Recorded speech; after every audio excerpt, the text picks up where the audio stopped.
Keder TV, ketawa tanpa khawatir.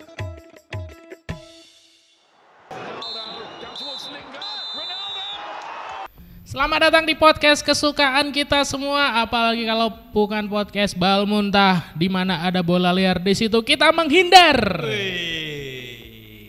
Kali ini saya tidak sendiri teman-teman, saya bersama dengan Singgih Sahara. Iya. Bung Singgih lagi pulang kampung. Oke. Bung Singgih ini fanatik apa Bung Singgih? Newcastle ya. Woi Newcastle, kemarin Newcastle hampir saja menang, tapi emang sudah saya prediksi nggak bakal menang sih. Oh. Ya, soalnya kemarin tuh Newcastle dia hampir pakai semua pemain lapis 2-nya. Hampir ya, karena banyak yang cedera juga sama ada yang disimpan untuk fokus di laga nanti lawan Crystal Palace. Berarti memang menurunkan pemain lapis kedua berarti ya? Iya. Yang sekalian debutnya si Alexander Isak kemarin. Oh iya Alexander Isak baru debut langsung cetak gol. Pembelian sukses kayaknya. Luar biasa. Newcastle jadi kayaknya sebenarnya kan Newcastle kan juga baru baru punya pemilik yang banyak gitu duitnya. Iya, banyak. Berarti memang ini baru ngerintis ya, mulai beli pemain. Iya, mulai beli pemain. Cuma katanya nih kalau menang gitu ada bonusnya juga. Makanya Newcastle musim ini tuh mainnya ngeri. Iya ya, jadi ini ya jadi pekan pemain. Kemarin dia bisa ngimbangin City loh, Pak. Pekan kemarin ngimbangin City. Rame itu ngimbangin City. Udah unggul duluan padahal tuh 3-1 dikejar. Luar biasa. Jadi memang apa ya? Kalau dikatakan sebenarnya Newcastle memang sebelum jadi kayak masalah di Newcastle tuh sebenarnya kayak ini tim tuh udah bagus gitu. Udah bagus timnya sebenarnya. Ini tuh udah bagus, cuman memang tidak punya kemampuan untuk membeli pemain-pemain yang dibutuhin kayak. Ya. Sebelum-sebelumnya kan kalau Newcastle punya pemilik yang sebelumnya kan paling beli pemain yang gitu-gitu aja gitu ya, kan. Kayak pemain sisa lah ibaratnya pemain sisa. Jadi nggak kepake lah. Jadi kalau kayak kita main Master League, terus kita punya duit minim. Ya udah kita bisanya beli itu aja. Itu aja. Gitu. Kalau sekarang duitnya udah banyak ya. Luar biasa memang. Tapi memang bahkan golnya Liverpool kemarin itu kan sempat jadi ini kan perbincangan juga kan. Iya jadi perbincangan. Soalnya kan tambahan waktunya kan 5 menit nih. Tapi golnya Liverpool tuh terjadi di menit 98. Tambahan waktu 5 menit golnya Liverpool di menit 98. Ini kayaknya pelatihnya bilang sama Musial, Pak ngebarke gitu ya, kayak rental PS gitu ya. Maksudnya ini loh memang Liverpool tuh mengawali musim ini tuh dengan tolol sekali gitu loh. Terseok. Maksudnya gini, pemain bagus ada. Pemain bagus ada. Terus yang bagus jadi jelek ada. Kayak Muhammad Salah tuh ngapain kemarin? 9-0 tapi nggak nyetak gol, lu ngapain dia? Jadi Muhammad Salah cuma tidur. Salah tahun ini bener-bener salah dia. Itu tuh Muhammad Salah kalau orang-orang lokal bilang tuh malah turu. Di saat kayak Firmino yang lain yang nyetak gol ini. Kan Van Dijk aja nyetak gol loh. Van Dijk nyetak gol loh lah, Salah. Van Dijk seakan ini yang membalas kesalahannya waktu ngelawan MU ya. Jadi dia bikin kesalahan. Nggak bisa dikritik nih sama temannya sendiri karena Beko nggak mau jatuh-jatuh. Iya, apalagi tendangannya Sancho itu Van Dijk cuma diem. Goblok. Tapi memang Newcastle berarti bisa dikatakan Newcastle ini bisa mengganggu puncak klasemen. Bisa. Newcastle tuh dari dulu terkenal sebagai tim yang suka ngerecokin Big Five, Pak. Oh iya ya. Tim-tim 5 besar kalau ketemu Newcastle entah kenapa kesusahan, Pak, dari dulu. Males ya ketemu Liverpool ya. Tapi kalau dia ketemu tim kecil malah kalah. Anehnya Newcastle itu, Pak. Saya dari dulu jadi fansnya Newcastle. Tapi gini loh, fenomena itu tuh nggak cuma terjadi di Newcastle. Di mana lagi nih? MU juga gitu. Oh, MU. MU itu kalau ketemu tim-tim gede kayak Arsenal, Chelsea, Tottenham, terus Liverpool, nah pasti menang. Tapi giliran ketemu Brentford. Wolverhampton, Persekapas. Itu MU sudah pasti kalah. MU kalah. De Gea sudah kelihatan tolol back-backnya. Tapi kalau menurutku MU musim ini bisa dikatakan bagus ya MU sih. Bagus nih. MU musim ini. kayak apa ya? Meskipun dari beberapa hasil pertandingannya dia kelihatan apa ya, kalah, Ya, imbang, menang pun tipis. menang pun tipis. Tapi menurutku MU ini apalagi udah datengin Anthony loh. Oh, datang Anthony keren. Anthony harga 100 juta kan? 100 juta. 100 juta. Hampir sama mahalnya kayak Grealish waktu didatengin dari mana? Aston Villa ya. Villa. Nah, kan Man City mendatangkan Grealish dengan harga segitu juga. Itu juga. Bahkan Iya. Haaland lebih murah loh. Haaland lebih murah malahan Haaland ya. 75 tapi hat-trick 2 kali. Haaland harga segitu gak butuh waktu lama langsung bisa membuktikan kualitas dirinya. Walaupun pas pramusim dia Nah, diejek-ejek loh. pramusim Haaland memang diejek-ejek, Diejek-ejek tapi depan gawang enggak gol lah. Nah, gitu. Mukanya kayak orang Down syndrome lah. Tapi- Mulutnya netizen tuh. Haaland kayak Down syndrome tuh mulutnya netizen tuh emang aduh. tapi ini sih dengan harga segitu memang sih banyak beberapa pemain-pemain yang kayak harga segitu tapi kualitasnya masih jauh di bawah harganya gitu. Tapi apa ya, kayak kita sebenarnya bisa berharap Anthony ini bisa main bagus di MU, tapi belum tentu juga karena ada juga kan pemain-pemain yang apa ya membuktikan dirinya tuh harus butuh waktu gitu. Kayak Van Dijk kemarin kan Iya. harganya 90 90. juta untuk seorang back. Itu sempat jadi omongan tuh di Liverpool waktu itu. Harga segini hanya untuk seorang back. Ini Liverpool yang bener aja. Tapi dalam waktu satu musim Van Dijk ini berhasil membuktikan dirinya kalau dia jadi pertahanan yang paling kuat di Inggris loh. Iya, center back mantep itu Pak dia. Nah, Jebakan offsetnya bagus. cuman Recovery-nya juga bagus. kalau untuk jatuh-jatuhan Jatuhan tidak. nggak Tapi balik lagi ke Anthony ini, jadi apa ya, kayak memang MU itu punya masalah di tengah. Ya, betul.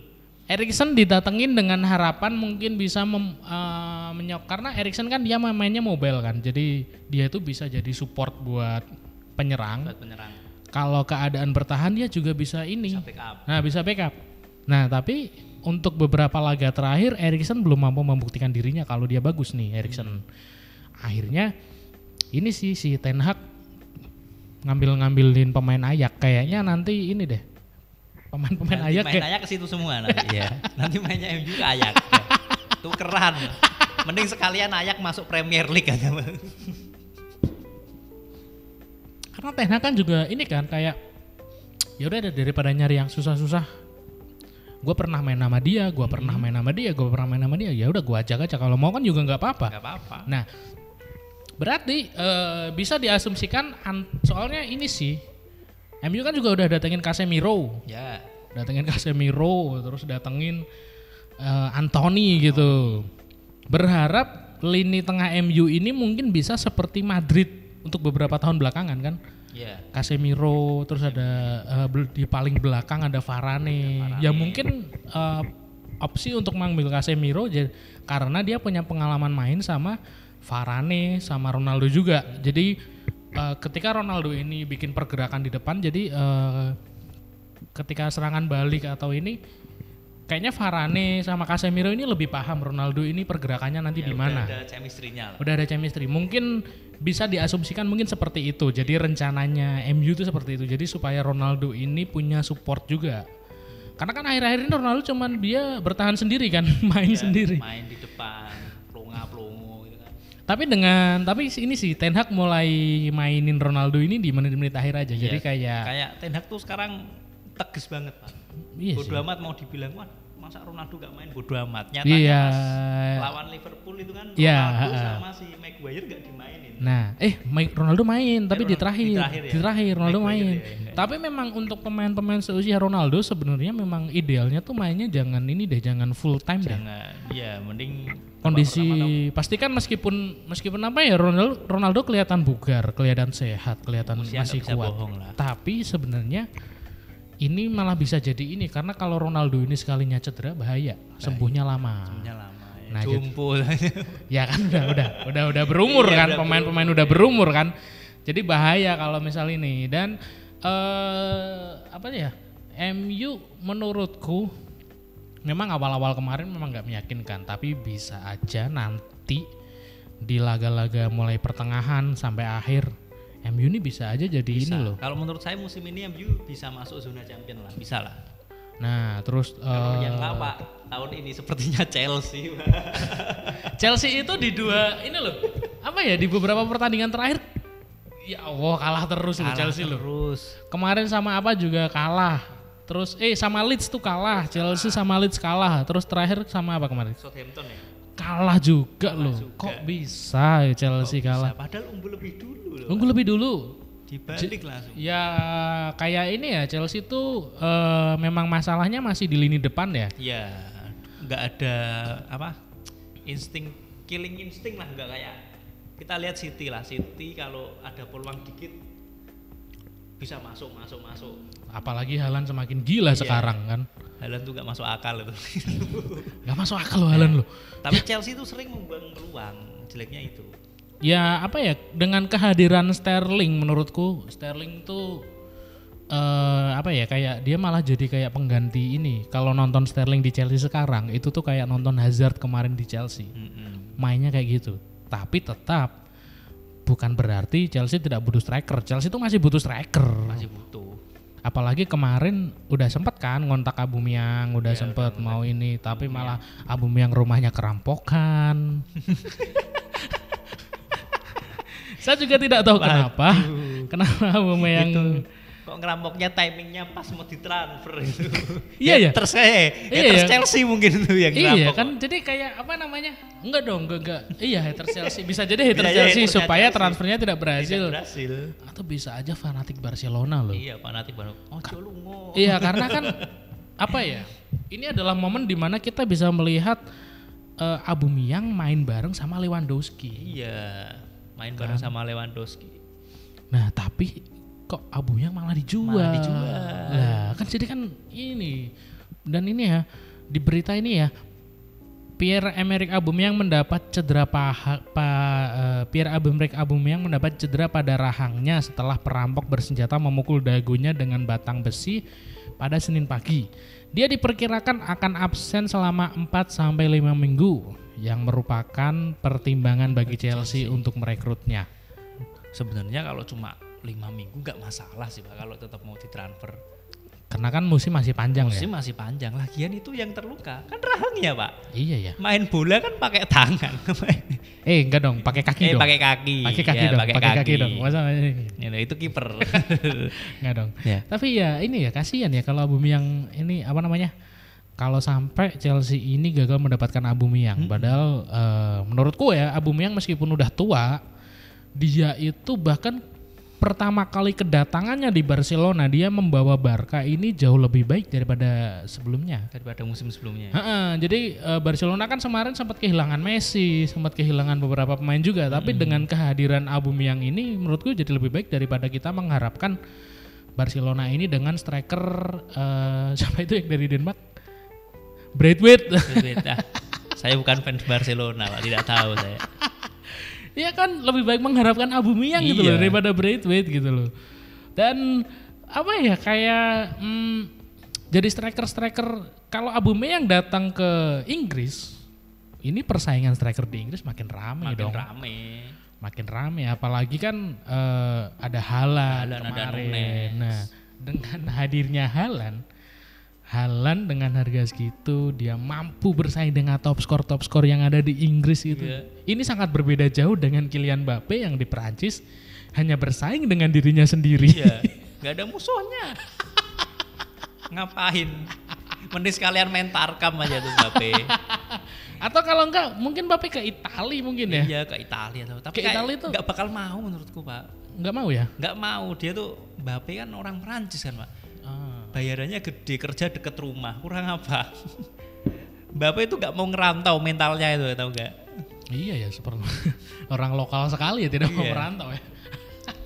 Itu kalau si Mbappe pergi ke Premier League ya, mungkin ujung-ujungnya kayak Maguire Pak. Bedanya Pak. Tapi kalau misal Mbappe ke ini loh, tapi Mbappe terlalu mahal ya.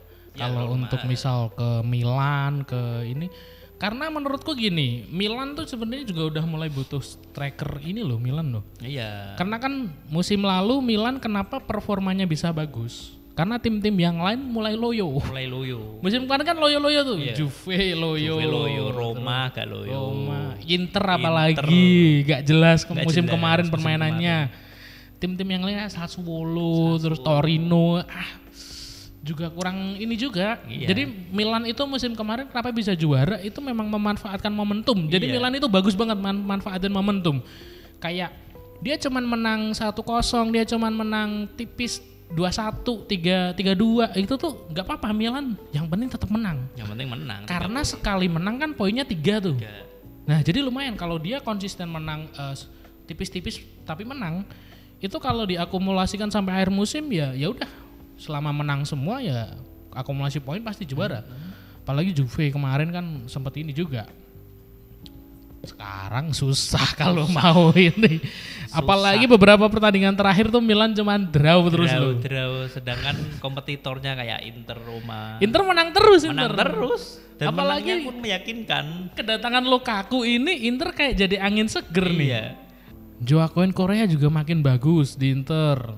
Dia bikin gol terus. Dybala didatangin dari Juve ke Roma juga ini loh. Dybala itu disambut-sambut udah kayak raja. Iya. Bahkan Dybala sampai malu sendiri loh waktu itu. Di present malah malu. Apa ya? Karena menurutku Roma adalah tim yang udah lama tidak berada di level setinggi itu. Iya. Ya nggak sih? Iya kan kemarin cuma mainnya di UEFA Conference League malah bukan UEFA Europa tapi League. Tapi menang. Menurutku apa ya? Tren positif gitu loh bagi Roma dan kayak masyarakat Roma juga udah mulai percaya. Ternyata Jose Mourinho bisa mengarahkan tim ini ke arah yang lebih baik. Makanya waktu kemarin Dybala sempat gonjang-ganjing juga waktu musim lalu itu apakah dia akan tetap stay di Juve atau pindah ke tim lain. Karena kan sempat dirumorin Dybala ke MU, Dybala ke mana lagi Inter. Mau diduetin sama Lautaro tapi gak jadi. Akhirnya Dybala memilih ke Roma. Bagus sih kalau Dybala akhirnya ke Roma jadi lebih menarik nonton Roma kan. Apalagi ada Tammy Abraham juga. Abraham juga bagus mainnya di Roma sekarang. Apalagi Abraham sekarang sudah menguasai bahasa Italia. Dan apa ya? Ternyata derby panas itu memang kemarin ini ya derby panas. City menang. Arsenal menang. Arsenal ini sekarang jadi ini loh, apa namanya? Harapan baru nih Arsenal. Menang terus nih kedatangan Jesus, kedatangan Zinchenko. Wah, ini jadi energi baru. Makanya saya beli jersey Arsenal. Keren ya Arsenal menurutku musim ini. Jadi apa ya? Tapi gini loh, permasalahan yang terjadi di Arsenal adalah Arsenal tuh sering banget di awal-awal mainnya bagus. Iya. Tapi konsisten. Nggak konsisten kan? Di tengah-tengah mulai badai cedera, nggak ada pemain lapisnya. Nggak ada lapisnya. Ini misal kata Gabriel Jesus ini cedera, siapa yang gantiin? Ya, kedalaman skuadnya kurang kalau iya Arsenal kan, kedalaman skuadnya kurang kan. Kurang. Jadi kayak kalau misal nih lapis, apalagi nanti kalau Arsenal ini kan apalagi Arsenal kan ikut Liga Champions juga tahun ini ya. Tahun enggak. Eropa. Kemarin yang lolos Tottenham, Pak. Oh, kemarin lolos Tottenham. Pak. Arsenal enggak ikut. Ikutnya Eropa. Oh iya, Arsenal MU. Tapi menurutku Arsenal ini adalah langkah yang bagus untuk bangkitnya Arsenal sih ini sih. Memang apalagi apa ya? Dia konsisten sih. Bisa memanfaatkan peluang meskipun ini itu sedikit tapi bisa bagus. Jadi kayak ini sih umpan-umpannya udah mulai ketata. Jadi kan sebelum-sebelumnya kan Arsenal kan biasanya main kayak sebenarnya Arsenal tuh pola mainnya tuh kayak Barca deh, tiki taka. Tapi versinya Inggris. Yeah. Nah, sempat waktu musim lalu memang mulai kehilangan nih. Jadi cuman umpan-umpanan gak jelas. Tapi musim ini kalau aku ngeliat umpan-umpanannya apalagi Odegaard juga makin matang, Smith Rowe juga makin bagus. Variasi serangannya lebih beragam sekarang. Ya, variasi serangannya lebih beragam di Arsenal sekarang nih. Jadi dan juga Martinelli makin bagus. Nah, Martinelli Pak. Bersama Gabriel Jesus itu duet. Itu kayak Subasa sama Yuga, Pak. Berbahaya itu. Martinelli sama Gabriel Jesus berbahaya. Lihat aja pertandingan semalam ya pas lawan apa? Kan. Aston Villa. Gila loh itu dua orang. Tuh kan. Untung kipernya Aston Villa keren. Kalau enggak udah dibantai habis-habisan tuh Pak. Dan golnya Aston Villa pun juga bagus malam. Dari corner langsung masuk. Tapi gini loh, meskipun permainan Aston Villa bagus, Steven Gerrard itu terancam dipecat loh ternyata. Iya. Gak tahu kenapa ya, padahal Aston Villa ini menurutku permainannya bagus loh selama dilatih Gerrard. Bahkan di akhir musim kemarin kan sempat hampir menggagalkan City untuk jadi juara. Nah, hampir gagalin City juara, terus juga bisa menahan MU. Menurutku bagus, tapi kenapa Gerrard ini kayaknya mau dipecat gitu? Nggak tahu kenapa. Nggak tahu. Mungkin tuntutan dari fans atau apa? Iya, nggak tahu ya. Mungkin tuntutan dari fans ya. Iya, soalnya kan semalam juga itu kan statusnya derby London ya. Kalah di derby itu menurutku udah fatal lah. Iya, apalagi kalau derby apa ya? Menurutku di Eropa itu derby seperti itu tuh tidak bisa dianggap remeh. Iya. Itu juga harga diri juga. Iya. Kayak nggak usah di Eropa lah, di Liga Indonesia ada Pak. Oh, Liga Indonesia derby juga banyak ada derby. ya. Ya Liga Indonesia setiap pertandingan derby semua itu Pak. Liga Indonesia semuanya dibilang big match Pak. Mau peringkat paling bawah juga big match. Ya tapi Liga Indonesia kayaknya ada big match ya. Nah, ada. Dalam waktu dekat ini ya. Ada hari Sabtu nanti ada derby Jateng. Oke, derby Jateng ya. Persis Solo dan PSIS Semarang ya. Timnya anak presiden dan satunya timnya anak wali kota. Ayo wali kota lawan presiden, siapa yang menang? Tapi memang apa ya? Banyak hal menarik ketika derby Jateng ini. Iya.